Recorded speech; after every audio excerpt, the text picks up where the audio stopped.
প্রাচ্যের অক্সফোর্ড বা বাংলার অক্সফোর্ড কোন শহরকে বলা হয়, সেটা কোন জেলায় অবস্থিত জানেন? এবং কেন তাকে বাংলার অক্সফোর্ড বলা হতো? আসুন এই বিষয়ে আপনাদেরকে বলি। তার আগে বলি, শহর কলকাতা হচ্ছে সংস্কৃতির পীঠস্থান, সিটি অফ জয় কলকাতা। এইরকম বাংলার বিভিন্ন শহর রয়েছে যার সঙ্গে জড়িয়ে রয়েছে একাধিক বিশেষণ। যেমন এই যে প্রাচ্যের অক্সফোর্ড বা বাংলার অক্সফোর্ড কোন শহর, সেটা হচ্ছে নবদ্বীপ।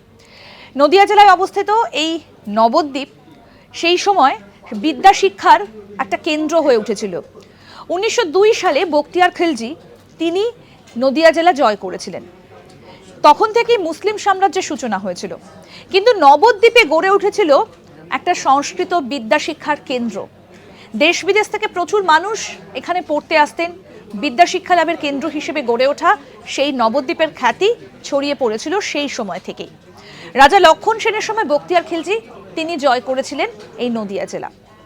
তবে নবদ্বীপে যেভাবে সেই সময় শিক্ষার বিকাশ ঘটেছিল এবং যেভাবে দেশ বিদেশ থেকে প্রচুর শিক্ষা লাভের জন্য প্রচুর ছাত্রছাত্রী আসতেন, সেই কারণে এই নবদ্বীপ শহরকে বলা হয় প্রাচ্যের অক্সফোর্ড বা বাংলার অক্সফোর্ড।